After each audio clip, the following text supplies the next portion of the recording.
We are in the business of drawing awareness to the many atrocities that are happening in East Congo. Yes. And in Sudan, in many of these places in the world where there's chaos, where these puppets politicians only care about themselves, but we're in the business of raising awareness. Just imagine the many work that we've done, not just Patrick, but a lot of activists around. Everybody's out here creating content saying, you need to draw awareness, don't be quiet, you need to speak out. This is what is happening in Congo. And now the leader of the free world comes out here and says, it's done. We've been trying to raise awareness to the whole world, but the leader of the free world comes out here and says, it's done. It better be done. Power is no joke, huh? Look, because now it's just all over mainstream media. Because he's got a big voice. Yeah. He's very influential. Everybody's listening to him. There's an audience out here. The whole world is listening to Donald Trump.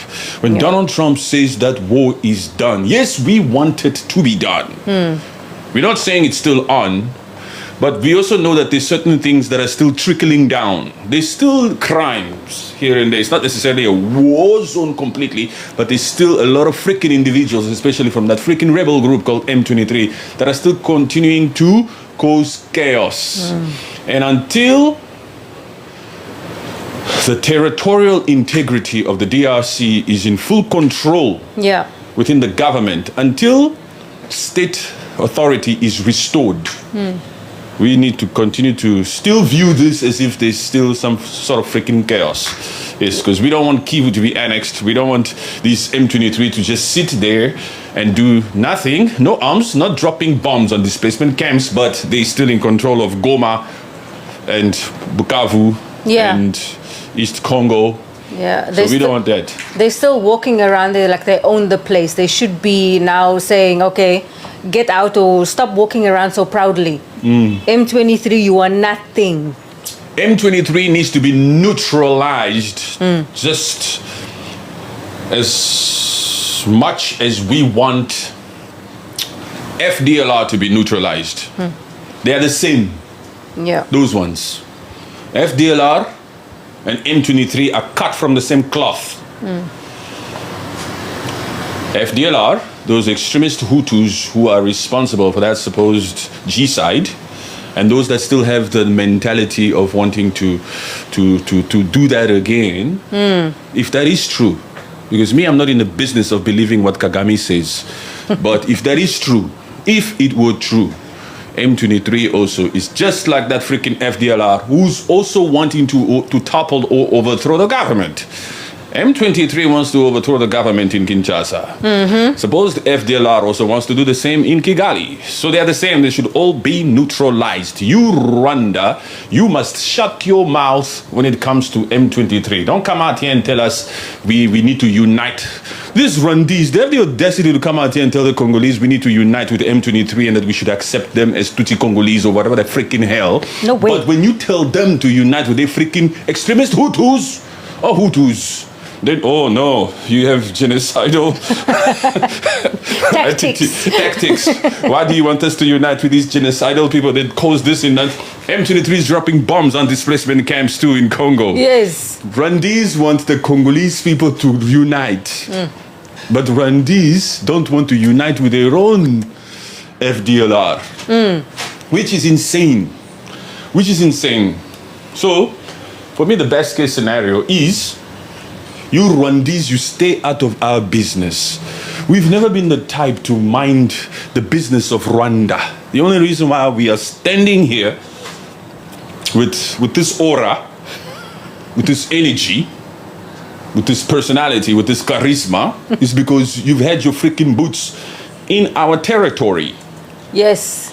Right? This is the only reason why I talk about Rwanda. And basically now because they have actually admitted to the fact of them being in Congo by signing that peace deal. So you have no leg to stand on. By signing that peace deal, that Washington Accord, M23, I might as well have said M23. M23 also supposed Rwanda, the Rwanda ideology, has admitted to always being in Congo. Yes. By signing the Washington Accord, Rwanda has admitted to partaking, apparently, for 30 years. For 30 years, actually it's 31 years, being in Congo. Yo. If I was a Rwandi and I heard that, some of you Rwandese, you've had the confidence to come on some of these platforms and talk crap and say stuff like, no, when Kagame said he doesn't know where his troops are, that's because he's sick and tired of telling you guys where he is. We are not like that. We are not like this. You guys should accept. We just want to fight FDLR. They are a threat to us. My friend, you should be ashamed of yourself. Every single... Let me close this window so that sound doesn't disturb for now. I understand it's prayer, but I'm sorry. Every single Rwandese should be embarrassed right now, especially those particular Rwandese that came out here to defend what Kagame was saying here and there. Kagame basically proved to you all, and he showed all of you Rwandese that you people didn't know what the freaking hell you were talking about. Yes. You were defending nothing. You had no leg to stand on. By allowing Olivier, your Minister of Foreign Affairs, to fly over to Washington to sign that particular Washington Accord, Kagame has basically just has insulted his own citizens. Because never once did he admit to his own citizens that we are in Congo. You can't say that we had only deployed defensive measures along the border. Defensive measures along the border is a form of defense, but you signed a peace deal. It's two totally different things. Yes. You deployed defensive measures because some people are attacking you. But why did you sign the peace deal? Do you understand what I'm saying? Yes, because in the peace deal it says with Washington, and he said that you have to remove all your troops from DRC soil. He said, okay, if it wasn't true, then that statement should have not been in that deal. You have to take your FDLR away from the territorial integrity of the creme de la creme of the Democratic Republic of Congo. Kagame told you how to maneuver the city of Goma? I don't understand your statement. I don't speak to war criminals. You understand what I'm saying? Yes. I don't speak to war criminals. There's another comment here from Yan. He's saying Rwanda is the virus of Africa. The biggest virus is worse than COVID-19. My friend, double tap the screen, please, my people. Please like this. Please tap on the heart to become a part of the club. Let's push this live. Just getting started. Hello, Sarah. I see you, Sarah. Thank you, Sarah, for liking the live. Appreciate you. We need to get this live boosting again. Yeah. So, guys, please click the heart here. That's the only way I would want you to support, by clicking that heart up there so that this live, and share the live to all the Rwandese if you can, all the Africans. Ebu, thank you for following. Appreciate you. Much love to you. Rwanda are real Pan-Africanism. Wrong statement. That's not how you write English. That's because it's not true what you've just said.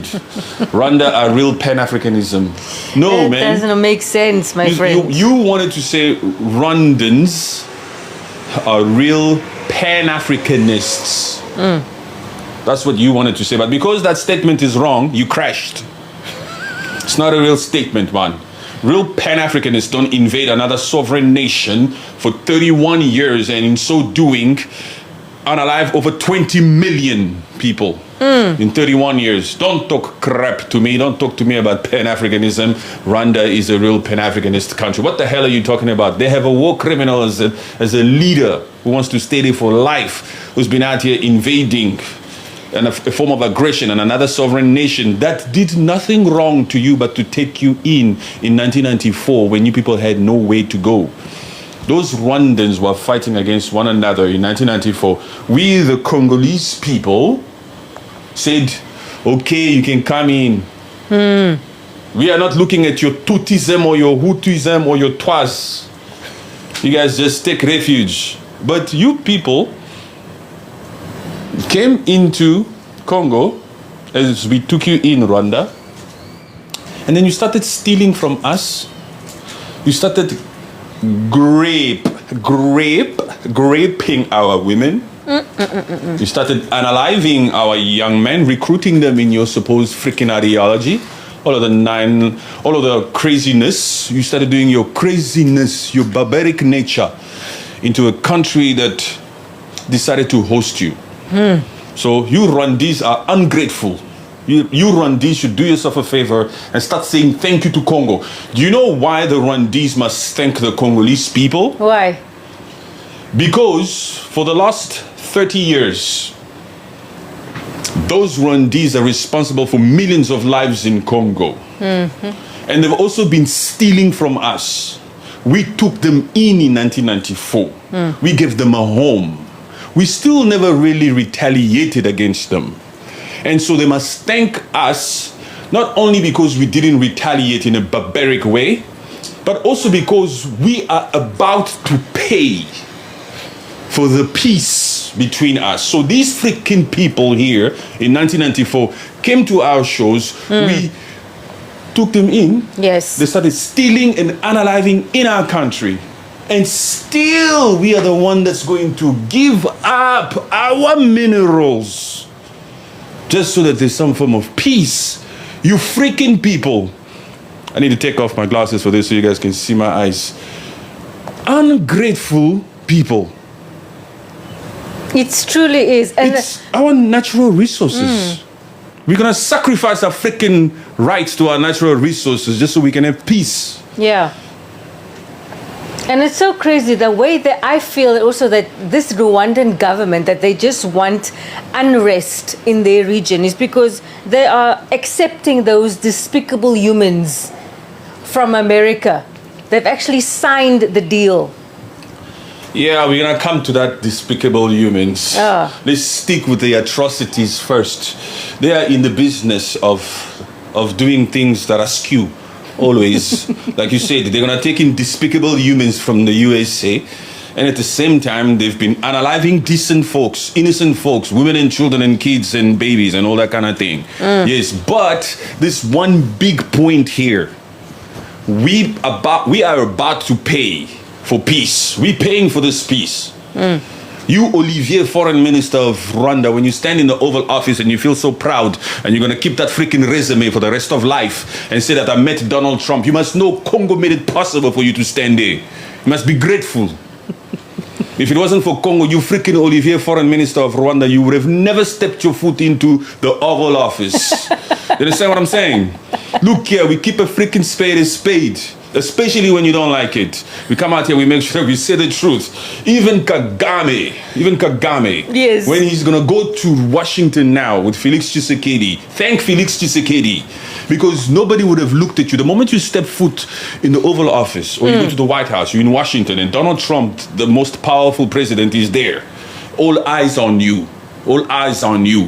When you leave Washington and you go back to the hills of Kigali, you will say, I come from the White House. Yes. You will walk with your big chest and your shoulders up. You will do more interviews and more press conferences because there's been some attention on you. And for who? Because of the creme de la creme. Because of Congo, because of us. You should thank us. These Rwandese should be grateful because we are the ones who initiated the conversations with America. We are the reason why America has taken an interest to ending this particular war. Yes. It's not because America has got such a great, clean, white heart that they came to the Congo. They've left that Congo for years, for decades. Since 1965, they were in charge of that. They're the one who did those freaking atrocities with Patrice Lumumba. They couldn't give a crap. The only reason why they're here is because they're about to get paid. Rare earth, what a currency. That term, rare earth, is very popular in 2025, huh? In Trump's administration. We need rare earth. It's all about rare earth. Yes. Okay? We, the Congolese people, and our rare earth is the reason why this freaking war is ending. And you Rwandese must be grateful. They haven't had an individual like this in a long time that is unapologetic with the truth. That is out here to tell them exactly how it is, no matter how bad they don't want to hear it. That is the truth. You Rwandese have been looting, stealing from Congo for a long time. It all comes down to an end now. In fact, you don't even have a choice. They've been commanded by the USA. Sign here. And the fact is that these Rwandans, they know that we are telling the truth, and all the Congolese are telling the truth, because we can see it in the way that they are not responding in the comments. They are not as loud about their Kagame anymore. We can see it. Yes. Because you're ashamed. 2 or 3 months ago, whenever these Rwandese would come to my live or chill in the comment section here, they would have a big mouth, huh? Yes. They can see. They've never been stupid. They've always only been arrogant and embarrassed, trying to portray a form of patriotism for their own country. But your country has been wrong. Doesn't matter how much of a patriot you are, how much patriotism you have within yourself. If your country is the aggressor, if you're a true patriot, you must also find a way to model the line between patriotism, regardless of whether your country is right or wrong, and true, decent integrity as a human. Because true integrity, being right, doing the right thing, being a proper human being with a heart, will always beat patriotism. Yes. Yes. You must know, my country is graping other people. We are actually unaliving citizens in my neighboring country. Oh, no, that's not right. Yes. So let's put it in exact terms of the reality that exists here. Rwanda or Rwandans, you must know that if your Paul Kagame is busy taking action that is causing Congolese people to lose their lives in the millions, you as a civilian, as a Rwandan, as a simple person, you must still have the integrity to come out here and say, that's not right, we need to come together, we need to put an end to this crap. But you Rwandese, we know you don't have free speech. You claim to have. This is where it's even messed up. You claim to have free speech. This is why I also say these freaking people don't have any morals. If you have free speech like you claim to have free speech in Kigali, that means you don't have any morals. Yeah. Because if you had free speech but still you're not out here holding your leaders accountable, it means you don't have any morals. But we're trying to give you the benefit of the doubt because we care. Because we're decent folks. We know how to think about these things. We are assuming and we can see that you don't have free speech. Because it's not possible some people can be so inhumane, so nonchalant about human lives. It's not possible.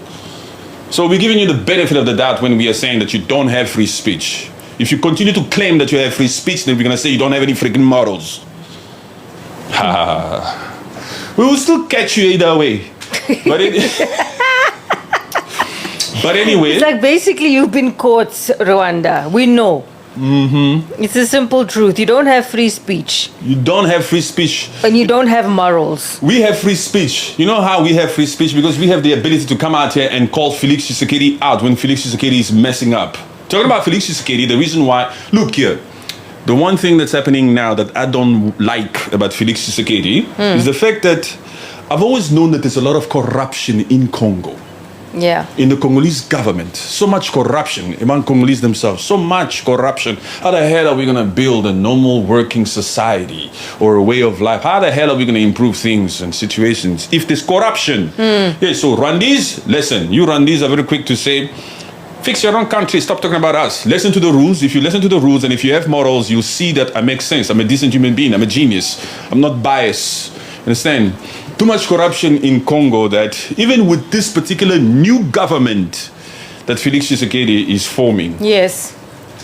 Motivated by the fact that the Americans are about to come into Congo. He's forming a new government. We also are here, we decent folks, we people who hate corruption, we who actually want to see Congo grow. We want Félix Tshisekedi to make sure that he cuts down on a lot of the freaking ministries that he has over there. Because there's so many freaking people working in Congo, it's unbelievable. That is a sign of corruption. What the hell do you need 48 to 50 freaking ministers? It's way too freaking much, Félix Tshisekedi. Too many ministers out here, man. They've been stealing. That is a trend that hasn't been working for such a long time. Too many ministers, too many deputies, this and that. Oh my God, corruption. That is a sign of corruption. Yeah, when it says cut like that down. when it says like that, I feel like when people have so many ministers, the country is like, I'm doing favors. I know that's my uncle's cousin's brother. I have to give him that position, man. Yes, because Félix Tshisekedi knows him. Yes. Crab, Jimmy, God bless you. Thank you for your support. We appreciate you. Guys, support like Jimmy, okay? And also like the heart, become a part of the team. Click this heart here next to my face so that it can push this live. Do us a favor. We appreciate you so much. Thank you so much for taking the time to be here. We are glad to be here. We love what we do. We're a true patriot of the Democratic Republic of Congo, the creme de la creme of the world. Not just Africa, huh? Yes. Of the world. Yes. So thank you very much, guys. We appreciate you. So, too many freaking ministers, man. Félix Tshisekedi, calm down. That is a sign of corruption. You need to cut down that government. You need to maximum 15. If you push it, maybe 18 ministers. That's it. Make sure that the portfolios or the responsibilities, the job description of these freaking ministers is a little bit stretched. It's a little bit long. They must work. You know those ministers, they make a lot of money in Congo, huh? Yay. We're talking about $50,000 a month. And for what, On people? top of the freaking benefits left, right, and center, and diplomatic passports and all this kind of crap. Man, they make money, huh? Yo, they need to cut that thing down. So that's that. Congo is big. We need more ministers. My friend, relax. How has that worked for you? There's only so many sectors each country can have that needs one minister or two ministers. They need to work. They need to work, these ministers. We need many ministers for what? You don't. You know what a minister is? A minister is a minister. He's the main guy. And then you need more workers maybe within that particular ministers. Maybe you can stretch. Instead of this particular ministry has 10 people, maybe you can have 15 to 20 people. You understand? Yeah. Those are low paying jobs down there. It's not the minister. And not every sector needs a deputy. Yeah, not every minister needs a deputy, but they are big on finding a reason to get paid. A Congolese loves money. Every single minister right now, because Tshisekedi is busy forming a new government, every single minister right now is busy, let me put it in simple plain English, kissing Félix Tshisekedi's ass. Yeah. They're following him everywhere. Everywhere that Félix Tshisekedi goes. These freaking ministers are out there sucking the hell up. They're sucking up, man. Nobody's disagreeing with Félix Tshisekedi. Everybody's full of smiles, following him everywhere. Now they want to prove themselves as if they work. They don't freaking work, these people. They haven't been working. Some ministers are there that were there for the last 6 years since Félix Tshisekedi's first term, and they are still there. And now that they see that things are getting really serious, that billions of investments are coming in, they are sucking up. It would be a loss for any one of these ministers not to be a part of the government. But Félix Tshisekedi needs to see this as an opportunity. Yeah. Look here, if you do your same crap, Félix Tshisekedi, if you do your same crap way to do people favors, somewhere, somehow, fate will hit you. You need to genuinely sit with a pain. Félix Tshisekedi must sit with a pain by himself. Do I like that person? Is that person competent? I don't give a crap whether he's Muluba or Kisangani or wherever. It's not about ethnicity groups, and it's not about where they're from. Are they competent? Yeah. Can they work? And you must even stretch this as far as listen to the Congolese that are abroad also. That's the most important part. You must listen to the Congolese that are abroad, because some of them abroad have experience. We don't have that quinoa Congolese thing. It's a hustler mentality. That's showing off shit. Yes. You see what I'm saying? The Congolese can show off, huh? We don't necessarily come there with that fake sapology. You know that fake sapology mentality? My friend, come down, man. You're staying in a ghetto. Why are you dressed like that, man? Jesus. Sapology. They'll come in. The Congolese, they have that thing. My friend, just calm down, please. Let's work. Let's work. Steps of service, please. Integrity. Do you know how to communicate? Keep it cool. Decent.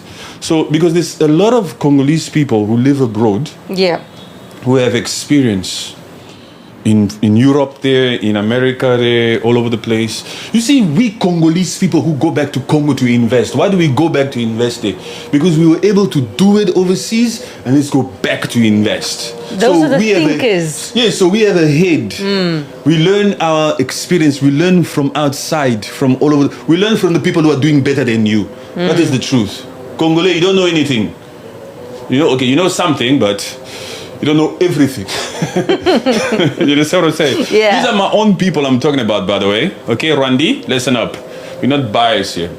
So that particular truth must be exercised in this new administration or this supposed government that Félix Tshisekedi is busy forming here. It should be. Yes, if you are smart, you can tell by the sound of the prayer. Yeah, perhaps, maybe. Tshisekedi is not tribalism person. He works with everyone. I know that. And that is probably also a downfall. Everyone. No. Choosy. Stay within the context of what this person said. He said not tribalistic. Yes. It's not. It just works with anyone. No. This person is saying Tshisekedi is not tribalistic. Yes. Right? He doesn't say because you are Muluba, you will be. Yeah. He works with everyone. No, I agree with this person, Okapi, because I've heard Félix Tshisekedi say, leave those Banyamulenges. They are Congolese. You understand? Yes, I heard that, yeah. I've heard Félix Tshisekedi say that. So this person is right when this person says this. We're not necessarily saying that they are Tutsi Congolese, but we are just quoting Félix Tshisekedi here, okay? Rwandese, calm down. As far as I'm concerned, there's no such thing as Tutsi Congolese. We can't let that slide. Yes, because this was the come out quick. Oh, so you agree, Banyamulenge? Or Banyamulenges are Congolese. Real, true Banyamulenges. Because Malenges are hills of the Democratic Republic of Congo. Yes. Real, true Banyamulenges are Congolese. But these particular Tutsi people who live there or whose ancestry is from that peanut country called Rwanda or Burundi or perhaps maybe Uganda, Kampala, those are Tutsis from there. Those aren't real, they're not Tutsi Congolese. Look here. If you are born in Congo and you have the nationality of a Congolese, yes, you are Congolese, but don't say that there's a Tutsi land here. There's no Tutsi land here. There cannot be Tutsi land in DRC Congo. There isn't. No. What is this, I don't know, what about Batwa people? Do you know Batwa people? Batwa? I don't know Batwa. I know them, but my definition of... I don't really focus on Batwa. What is Batwa, my brother? Yes, bro, you tell the truth. Thank you, Agape. Appreciate you very much. So, you said that Rwanda is taking in despicable humans. Yes, they're taking in despicable... I'm talking to you, man. Yeah, they've actually taken up the deal. Where did you go now? Huh? I was researching what is Batwa. You thought I was talking to them? Yeah. No. That article. Yeah. Forget about Batwa, man. Rwanda reached a deal with the US to take up to 250 migrants. Your mic. Yeah. Rwanda, what? Please Rwanda, read it again properly, please. Wait. This. Hello, let's do this. Okay. What is this article? Rwanda reached a deal with the US to take in up to 250 migrants. These are the despicable humans that Marco Rubio was referring to about 2 or 3 months ago. Are you sure? Yeah. Are you assuming or? No, it's true. These are the despicable humans. No, I'm saying that. No, the way you're saying it is like you're reading it, huh? No. But migrants, Rwanda has reached a deal with the USA to take in 250 migrants. It says the United States and Rwanda have agreed for the African country to accept up to 250 migrants deported from the US. Rwanda. You are embarrassing us as Africans, man. It's this same freaking Rwanda who has the tendency to be... Rwanda will do anything for money. Rwanda has no standards. Rwanda is not necessarily your type. You see, even in dating, say, that's not my type, man. I have standards. That's Rwanda, man. How can you be out here? First, they were lying at first. We are in early talks. That's Olivier. About 2 months ago, just around the time when they first signed the Declaration of Principles in Washington, D.C., Olivier was out here saying we are in early talks with the USA to discuss a migrant deal. Right? Yes, yes. So now they're saying they've reached a deal. Yes, and they said a cap of 250. Of 250? Yes. This 250 migrants, it's not blue-eyed blonde girls, huh? No, it doesn't even say. It doesn't say. Look, it's not blue-eyed blonde girls. It's not innocent folks. It's actually the term that you mentioned. Yes. Because prisoners. These are unwanted people that US, they want to get out. Their own country of these deported people, they don't want them. That's how despicable they are. Wherever these people or wherever these folks are, wherever these despicable humans are, their own countries won't take them. So USA has to basically come out here and look for a third world country. Like Marco Rubio said, we're looking for third world nations out here, third world countries, who would take in these despicable humans as a favor to the United States. Yes. As a favor to the United States. So the USA is even actually saying, we're looking for stupid people, stupid countries. We're looking for countries that are being led by stupid people to take in despicable humans, subhumans, animalistic types of mindsets, criminals, perhaps leaders of certain gang members. We're looking for African nations, black people, to take in these despicable humans. And Rwanda, I think Rwanda is the only country that went to go and volunteer there. I don't remember reading about any other country that was willing to take in these types of migrants or these despicable humans. Only a Rwandese will come out here. That's why I say Rwandese will do anything for money. So let me tell you something. Let me ask you something, you people. Here we go. I'm coming in. If let me do it again. Let me shake it off. Let me bring in, let me load it. Okay. If Rwanda is willing to take in despicable humans, is it possible that if Rwanda had the opportunity to be in the richest country on the planet, in the creme de la creme of the North and South Kivu, where we are so rich in cobalt, if the RDF found themselves on the Congolese territorial grounds that's rich in minerals, do you think Rwanda would keep its hands to itself? Or it would feel the need to steal, to loot from the DRC? You understand what I'm saying? I get you. Of course, if they can take in despicable humans, they're not taking despicable humans as a favor to the US for free. They'll pay them. They'll do anything for money, these people. Since they will do anything for money, since they will risk their own safety, since they will just be willing to take in such mindsets, these people will do anything to make up a reason and say we're in Congo for FDLR. While they are there looting. Because for the last 30 years, Rwanda hasn't been able to deal with the supposed threat that's been in East Congo within FDLR, the extremist Hutus who apparently caused that genocide in 1994. The reason why they have deployed you know that those RDF, the way they say, we've deployed defensive measures. It's not defensive measures to defend against some form of attack. Yes. It's defensive measures, boots on the ground, the strongest force of a country, the army, the RDF, to create a safe passage for certain companies that preside in Rwanda. Yeah.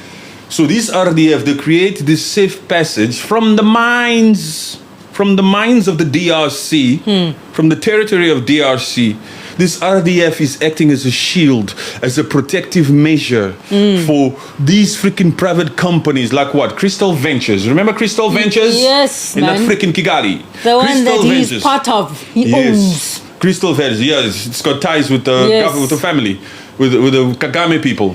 Crystal Ventures is one of these private companies or whatever that needs to go to Congo to steal, to loot. But before it can do that, we need to deploy defensive measures. RDF soldiers in uniform, they need to be lined up. Yeah. You understand? That's what they've been doing for 30 years. And Crystal Venture is just one of them. So, we've always been right. You Yes. understand? It's very clear. Yes, they claim that FDLR is a threat. The Washington Accord now says that we're going to neutralize this threat. That's a threat to your sovereignty, Rwanda, to your existence. We're going to neutralize. Kagame is not happy.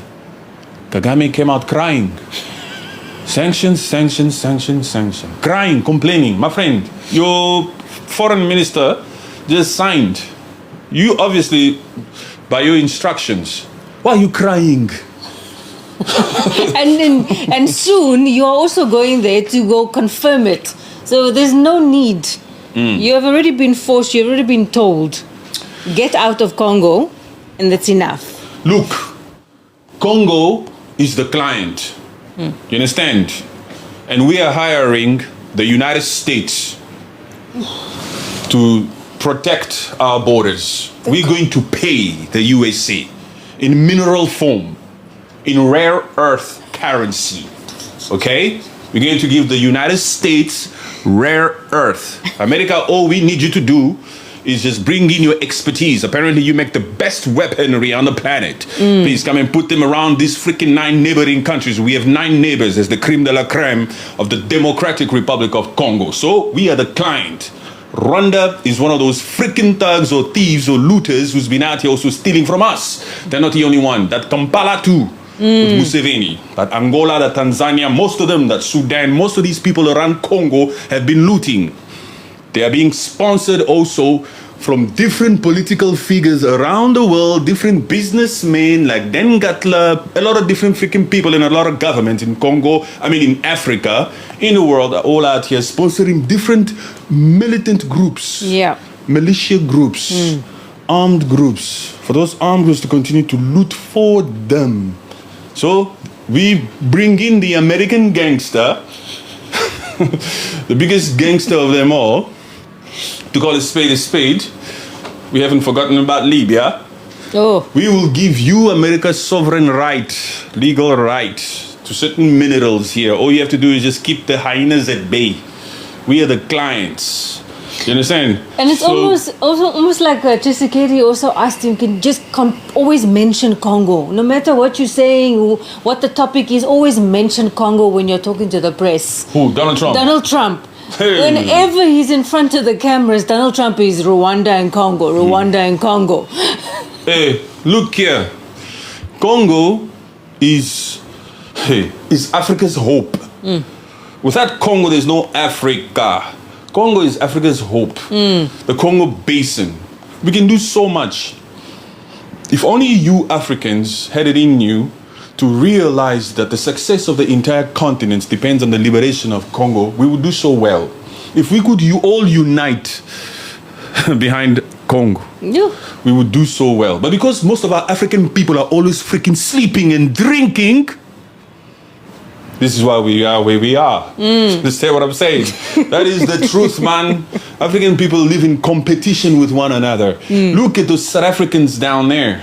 South Africa down there is now fighting and telling all foreigners not to use public hospitals because those public hospitals are supposed to be reserved for South Africans only. But let me ask you something, you black South Africa. You black South Africans, you don't have an entrepreneurial spirit, first of all. Most of those spaza shops and most of that entrepreneurial spirit that's there is foreigners, foreign Africans that bring it there. They dominate that sectors. They dominate entrepreneurship. Yes. The rest of Africa that lives in South Africa dominates the entrepreneurship sectors. You understand? So in other words, Africans that live in South Africa pay more tax than you black South Africans. Exactly. So that particular public hospital, if anybody should go there first, is the rest of Africa. You South Africans must wait because you don't pay tax over there. We own the spice shop sectors. We work more over there. It's the Nigerian guy that must go in first. South Africa, you must line up in your own country then. It's true, man. We pay more tax there, man. They don't have that business mind, that business spirit. You understand what I'm saying? Yes. They don't travel and go and barter and go and buy goods and bring it in there and do their thing. They're all about just complaining. Because, I've never really, when I see that, it's like, man, come on, man, you crying like this? So you want the government to protect you? Come on, man, where are you? So you're not a G. You're not a G. A South African black guy is not a G. South African black guy is the 50-50 guy. You understand what I'm saying? You know what the 50-50 guy is? The South African black guy wants the wife to go to work. It's not like the rest of these other black guys in Africa. Wife, you can chill or do whatever you want. You don't have to. The Zimbabwean guy will never force his wife. The Nigerian guy will never force his wife. Yes. The Ethiopian guy will never force his wife. None of these other guys will ever force their wives. It's only the South African black guy, especially the one from Durban. He'll tell her, you must go work.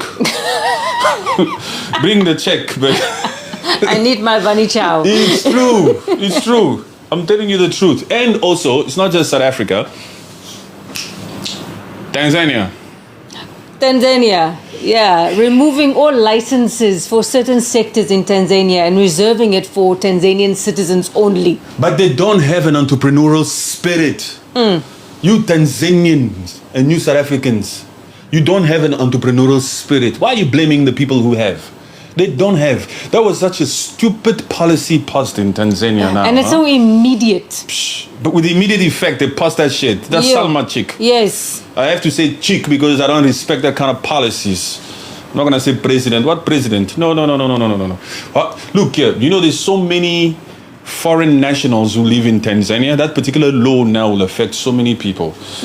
There's Kenyans, there's Congolese, there's people from like Sudan, there's people from Angola, there's people from all over the place. So all of these people will now be affected because that Salma president chick came out to pass that law. Yeah. Foreigners are not allowed to own businesses. You people, you that weak? Jeez, that's an embarrassing thing. If I wanted to play a game, I would want the game.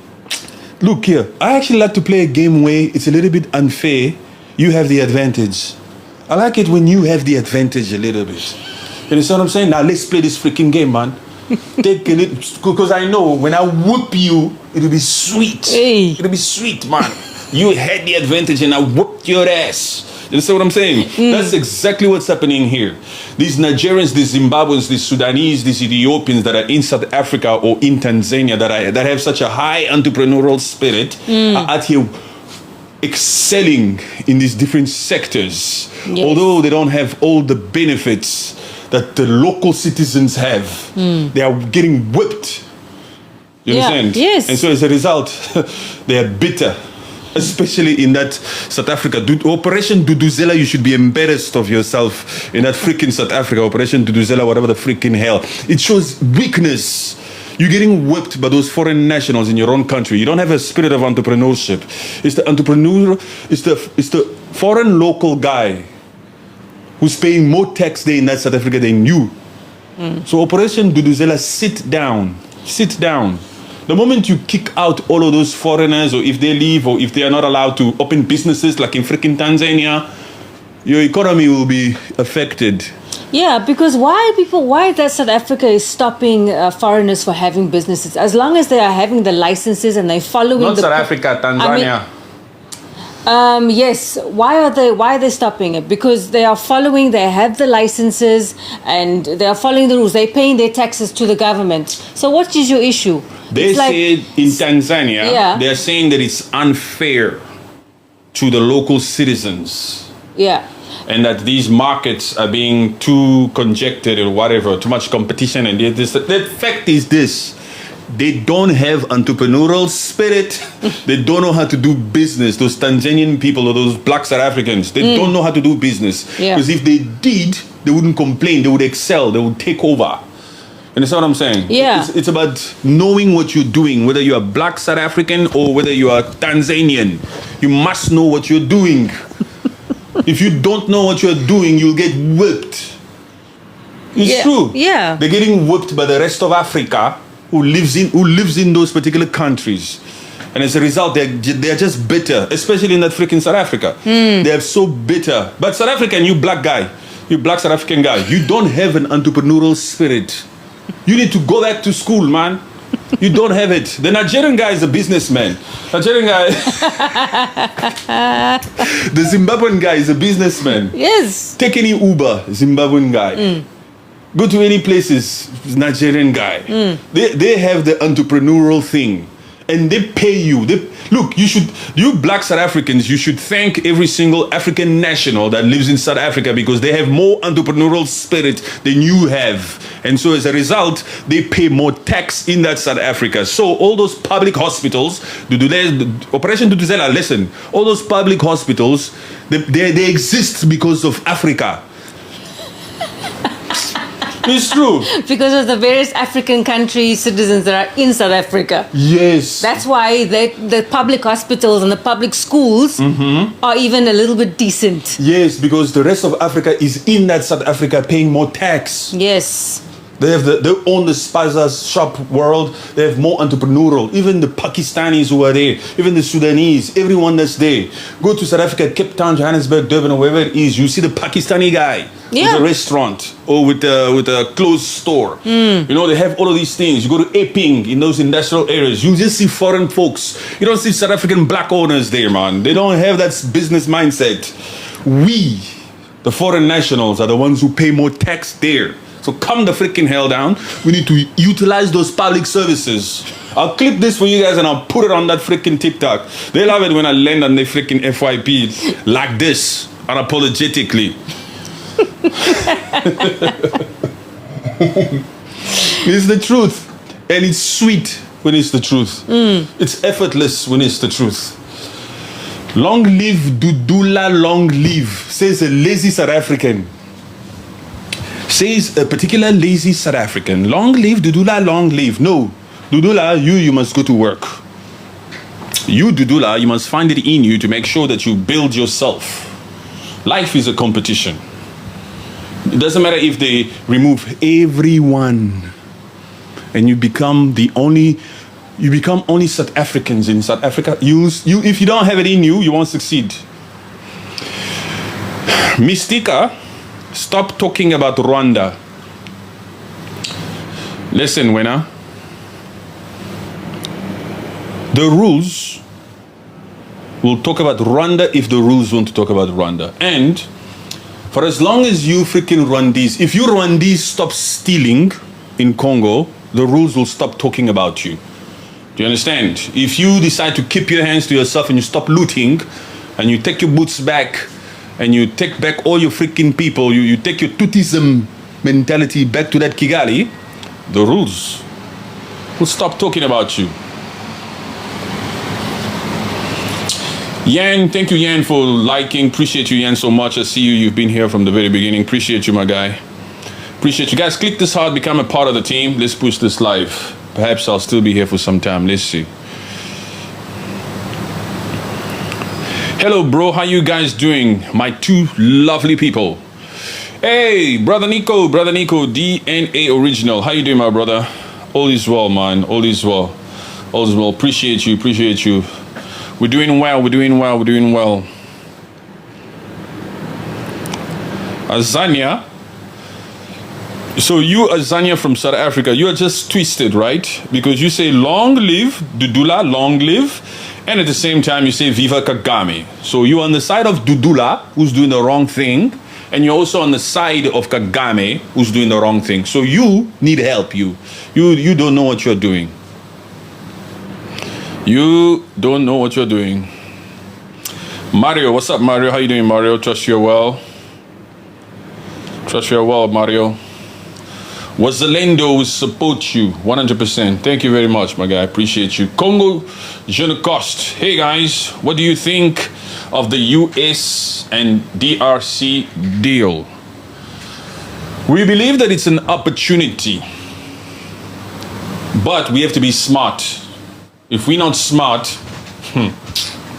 when are we ever going to get this opportunity again? DNA, have you seen the confirmation of offended decider Paul Kagame in France? The confirmation of offended decider Paul Kagame in France. No, when was this? It sounds like did somebody testify? Is it a testimony? The confirmation offended decider. Offended decider? I haven't seen it. I'm going to look at it now. PK now is confirmed. What do you mean PK now? Like he's a confirmed genocider? As confirmed.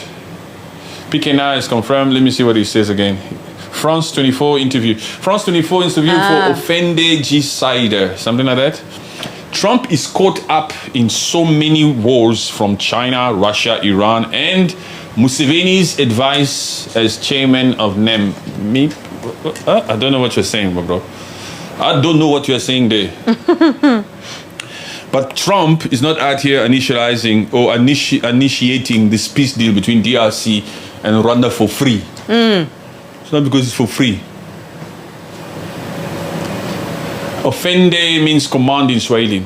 It's not for free that Trump is out here wanting peace between Congo and Rwanda. Look, Trump, every single peace deal that Trump has conducted, whether it's India, Pakistan, it all has to do with America getting money. Of course, He's using trade to stop these wars. And by using trade to stop these wars, guess what? America makes more money. Yes. It's a money thing. And they get more recognition.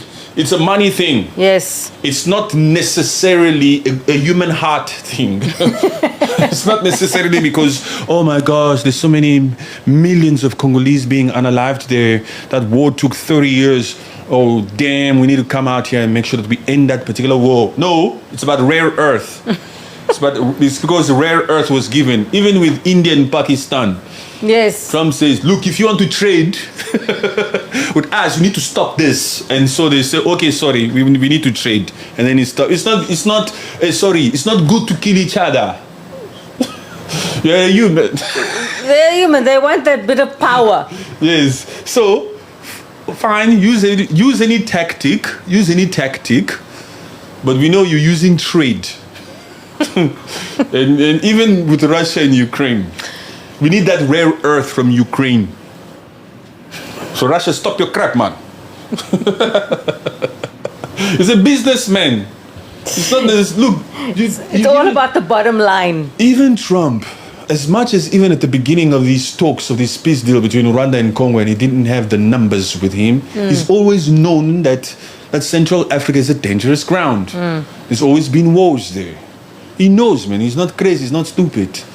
These American leaders, they've always known about the chaos that's been happening in Congo for decades, since independence, since colonial times. They've always known about this. Yeah. They've just decided, they just chose not to do anything. They've been on the receiving end of all this looting in the freaking first place. In the first place, America and all its private sectors, private businessmen and here and there have been the biggest beneficiary of the looting and the stealing. Yes. The thing that's been happening in Congo through the chaos, through the atrocities, the labor abuse types of work. They've always been on the receiving end. There were those private companies like Apple, left, right, and center. They've always been willing to take in those natural resources from those agencies that were out here conducting these mining through horrible human rights abuses conditions. They've never given a damn. The only reason why they're here now is because we said, okay, we'll give you legal right. They said, okay, now we'll come. But of course, when they come, they'll try to make it sound as if we want peace. My friend, what do you mean you want peace? Another funny thing. Liam Neeson. Do you guys know Liam Neeson? He's the goodwill ambassador to UNICEF. Yeah. Liam Neeson is out here talking about the many different wars that's happening and asking people to donate, to support. At the very beginning of his contract, Liam Neeson, At the very beginning of his contract, Liam Neeson was only talking about Gaza. You understand what I'm saying? Yes. And I was out here, I was saying, yeah, you Liam Neeson, you need to change your tune. The biggest freaking war here is the one in Congo. Mm-hmm. I was saying it. And guess what? 2 or 3 days ago, I watched one ad, a UNICEF ad by you, Liam Neeson. He even mentions Burkina Faso. What? He mentioned Burkina Faso, children in Burkina Faso, children in the Democratic Republic of Congo. I was like, oh, that's because the orange man is now talking about Congo. Mm-hmm. That's why even UNICEF said to themselves, Liam, we need to shoot again. We need to mention some African countries. We need to, because the orange man is busy saying that that's the longest war, where apparently 8 million people, even Trump, at the beginning of this talks, Trump was first saying 6 million people have lost their lives in Congo in the last 30 years. And then he went up to 7. Yes. And then 2 days ago, I watched an interview by him as he was coming back from his weekend break. He said 8 million. Oh. And then he said, actually, I believe the number is even higher than that. We activists, we Pan-Africanists, we Congolese, we people who've been doing this for a while, we know that that number is 20 million. Between 15 to 17 or even 20 million in the last 30 years. And Rwanda and that Uganda are responsible for all these lives. These numbers, they put Hitler's numbers to shame. Phew. Do you understand what I'm saying? And so, I don't think Trump will actually mention a 20 million number. That would be too much. Do you know why Trump keeps mentioning these millions of numbers and he keeps going up to the right number? Is to educate the international community, is to prepare the minds of the international community, the different heads of states, the different institutions, so that when America signs the minerals deals with Congo and America comes to Congo, Rwanda, if you make a mistake, boom, they'll say, hey, by the way, they did 8 million, huh? They're supposed to respect this freaking peace deal. They still have their freaking RDF there. So we had to do that. You have to show people that we are not playing. Yes, we have to do that. And Rwanda, let me give you some advice.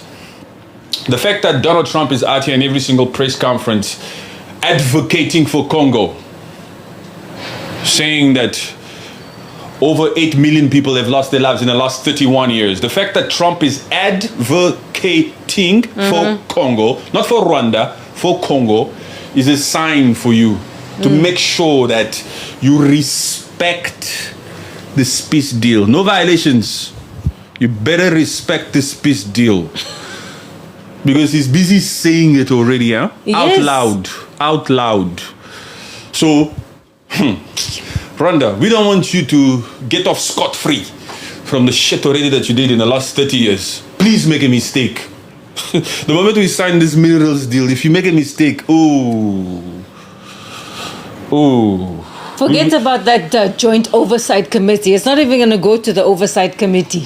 Look, Trump is saying this war is done. Yes. For him to say this war is done, it means I'm not thinking about no freaking oversight meeting. I'm not waiting for M23 or AFC. I don't give a crap about FDLR or this and that. I need those two heads of states here to sign. And if you freaking make a mistake here, you would be embarrassing me, Trump, to the international community. I go to every single country here, whether it's NATO or Scotland or wherever I am, and I say it with pride and confidence that the USA has ended that particular freaking war. You people are still out here conducting this? Boom! Please make a mistake. Please make You wouldn't want to be embarrassed, huh? Of course not. Don't embarrass him. You know what Trump said about Russia and Ukraine? After they've deployed these 2 submarines near Russia? Yeah. Trump says, hey, we're going to find a way to end that particular war one way or another. That's English for you, huh? You must listen very carefully when he speaks, because words are very important. It's English. You must read between the lines, yes, but you must listen to the words. Those words are carefully being said. We will end that war between Russia and Ukraine one way or another. And in that particular equation, Russia is the aggressor who has strong weaponry also, right? Russia is strong. They got nukes too. But this America, this Donald Trump, he's still saying we will end it one way or another. It's almost as if Trump is saying, yeah, even if it comes down to it, it might be between us and you, the same way he did those two B2 spirit on Iran. Yes. It's almost as if he's saying, Russia, this might be between me and you. Yeah, you might strike a few states here and there, but we'll destroy. It's basically like the full stop will be with America. Now just imagine you, Rwanda, if the USA is busy out here saying to Russia or to the world that they will end that war between Russia and Ukraine. Russia was a strong powerhouse. They will end that war no matter what, one way or another. Who the hell is Paul Kagame? Who the hell is that little peanut country down there? That's why Trump is not entertaining whether M23 is talking in Doha or not. Look, it's finished. That M23 is just a nuisance. It's finished. This war is finished. The one who tried to embarrass my name as Donald Trump will hear, will see. Forget those freaking sanctions. And at the same time, America itself knows that it's losing the tech battle to China. Yeah. China has been able to control vasts of natural resources, a lot of natural resources in Africa, with the Democratic of Congo being the number one place. The Democratic of Congo is the richest country on the planet, and China has been able to come out here and corrupt puppets, corrupt individuals, corrupt Congolese. Yes. Put money in the pockets of those freaking Congolese and renew those contracts and be in charge of that cobalt, that 70% world cobalt that Congo has. China has been able to do that left, right, and center. And it's affected America's supply chain because China has been able to manipulate that. Yeah. America knows this, and so America knows it needs the creme de la creme of the Democratic Republic of Congo in order for America to hold this spot and to continue to have these natural resources, to continue to build F-35s and all these weaponry. You understand what I'm saying? Yes. So America is well incentivized. America is not here to see if Rwanda and Congo upholds this peace deal and hopes that it will create a working environment for the American private sector to come and invest. No, America is here to take control, to say, hey, you Rwanda, sit down. Sit down and get out. Stop thinking that you are better. Congo is my client. Yeah. And I need to provide Congo with security because Congo is paying me rare earth. So sit down. Look here, just think about it as business. Rwanda, you're not in the way, but let's put it to a simple guy. It's like Rwanda is in the way. Rwanda, you've been in the way for 30 years. This creme de la creme Congo wants me to protect it. And they'll give me rare earth. So Rwanda, come here. Come here, sign here. Very simple. Yes. That's the language. They're gonna come out here and be politically correct and all that kind of thing. Rwanda, sign here, man. You M23, you rebel group. America, we don't recognize rebels and we don't negotiate with terrorists. We don't negotiate with rebels. You go sign in Doha. Hey, Qatari, make them sign there. It's just a command. Because Mossad Bolos already said it. He says the US has many tools that it can use to make sure. So, Rwanda, don't make a mistake. Don't make a mistake. Just make sure that you take your complete freaking RDF and go back to Kigali. The days of stealing from Congo are done. Just go to Kigali and stay in Kigali. Start working on agriculture. Continue to build those zoos there. Even those giraffes or those gorillas, we will take them. We need to take those gorillas from them because they stole them from us, man. Yes. Yan is saying M23, they're still dreaming about Kinshasa. They will never get into that Kinshasa, man. It's a dream. Those M23 are liars. You know, that Nanga said around that Independence Day of Congo that they would be in Congo. A freaking liar, man. They were never there. It's that same freaking Nanga of M23 who said they will open a bank in Goma. They never opened the freaking bank. They started overcharging people who owned certain commercial spaces by force to pay more and to pay them directly, because that Kagame was not giving them money no more. You understand? This M23 are running away. Even that Nanga is somehow trying to seek refuge in Kenya.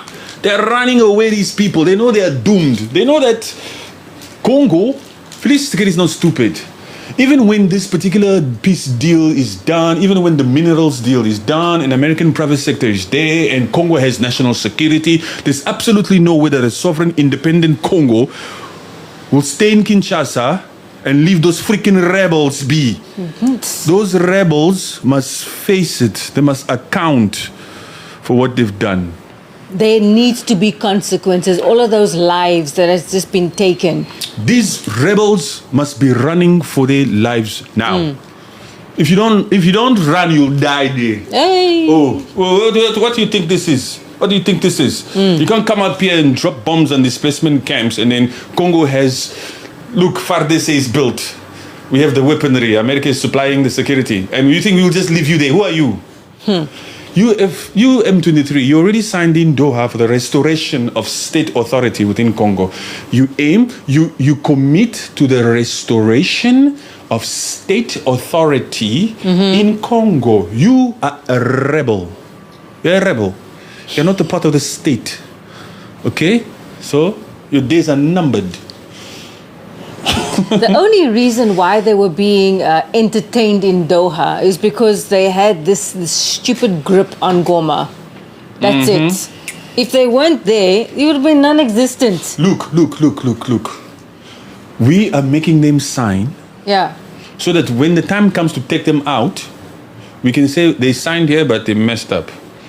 To a certain extent, even if M23 doesn't violate these commitments, they will still be taken out. You see them? There's absolutely no way. Look, look. The Congolese government, or rather Kinshasa, needs to set an example for the future generation. You can't come out here as a rebel, drop bombs on displacement camp, and somehow you go on with your life. What the freaking hell is this? You understand what I'm saying? I get you, yes. That doesn't work like that. So it's sign. Okay, sign. Let's shake hands for the public's sake. Let's shake hands. Peace. Yeah, peace. Yeah. You just start to hear, where's Nanga? I haven't seen him in a while, huh? Wait a minute, that's a good question. Where's Kagame? Oh, he's not running this year? Why not?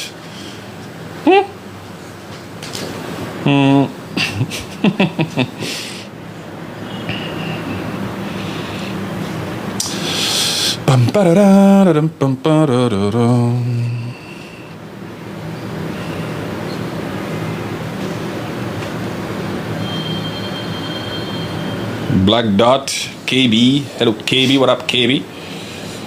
Welcome to the team, KB. Futuristic. What up, Futuristic?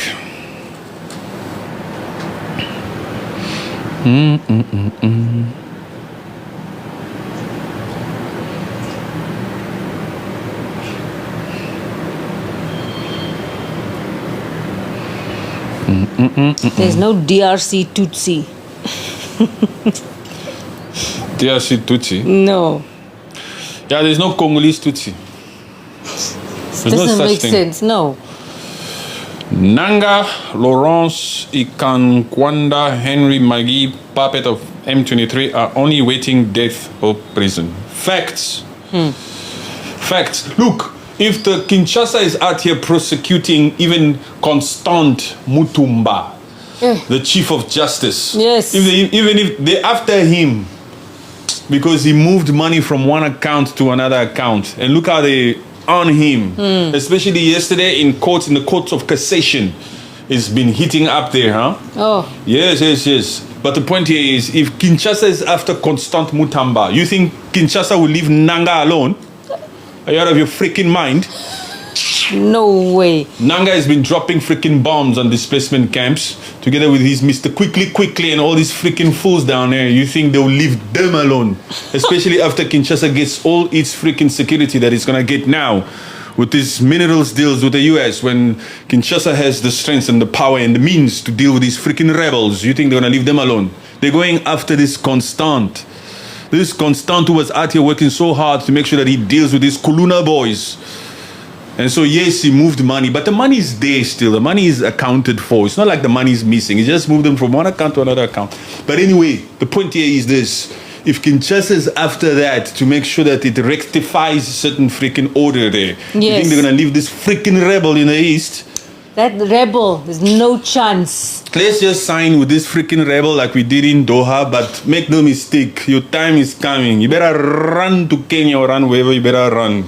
Go to that Kampala. It's better for you, rebels.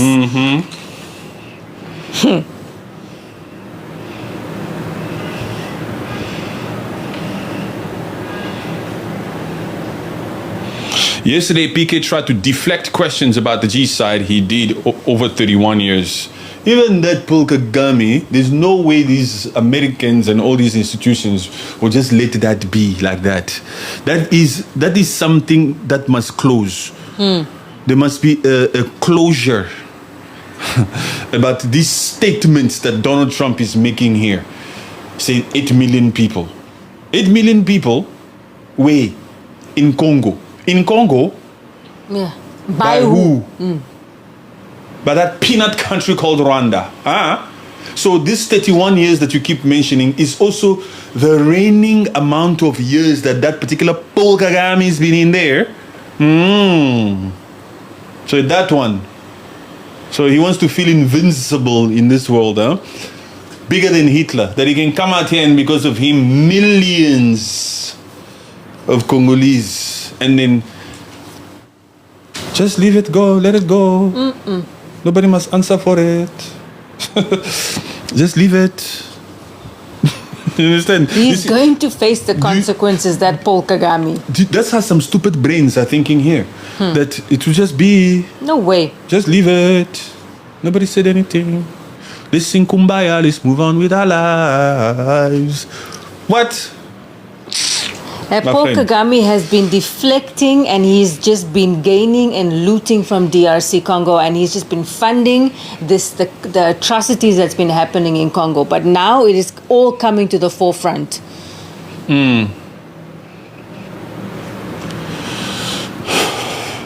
Their time is over, man. Those Great Lakes are about to be in complete control of the DRC. DRC is going to be in control of the Great Lakes. Yeah. We need to, because we are the only ones with decency around there. There's no decency coming from Uganda because they do stupid things through that Muhuzi and that Ituri. Yeah. They steal our gold. There's no decency from Rwanda because they've been looting from us for 31 years and unaliving.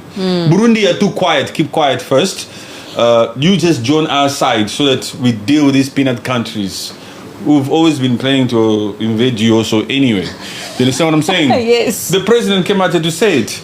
But look here, we the creme de la creme, the Christian folks, the decent folks, we are the only one who should handle that Great Lakes. We should be in control of the Great Lakes. And if you make a mistake, we should be in control of Uganda and we should be in control of Rwanda. Yes, man. Yeah. Look here, that's where it's going. If Congo gets its national security, Congo is Africa. Congo is strong. Man, Congo is the Central Africa, it's the belt. Congo itself is bigger than Western Europe. It's big, it's huge, it's humongous. You see that entire Greenland? Yes. That Greenland that Trump talks about, Greenland. It can go inside here, like, Congo is way bigger than all of freaking Greenland. Like, yo, Congo is huge. Congo is huge. Just Africa itself as a continent is humongous. It's big. Russia can go into Africa twice. More than twice, man. More than twice, man. Most of all these freaking countries can all go in there. So just imagine this big, giant Democratic Republic of Congo in the middle there. with 9 neighboring countries, able to protect itself completely. 110 to 120 million folks. Jeez. Rich with Congo River. Congo River, if well developed, can provide electricity all over the place, but we already provide to that freaking Congo Brazzaville. But like this, what the hell is Rwanda? It's Congo strong, man. Man, what the hell is Rwanda if we have our national security and our equipment and our FARDC in order? That's the fear that they have. Their survival depends on the chaos that has always been in Congo. And it's not just Rwanda, it's Uganda, it's Tanzania, it's Angola, it's most of all these freaking countries. Yes. They love the chaos that exists in Congo because it's the gateway for them to come in there and loot and steal. When they say we have over 100 militia groups, those militia groups, they get their means, their equipment from somewhere. From certain freaking African countries, from certain political figures. Look, everywhere in South Africa, everywhere. So, America partnering up with Congo is not only a bad taste in the mouth of the Rwandese or the Ugandans, but to a lot of people. Yes. Even to China. Especially China also. And there's a lot of country heads of states in Africa that are in Tshisekedi's ear to say, I want to also be part of, how can I do something to gain minerals from Congo?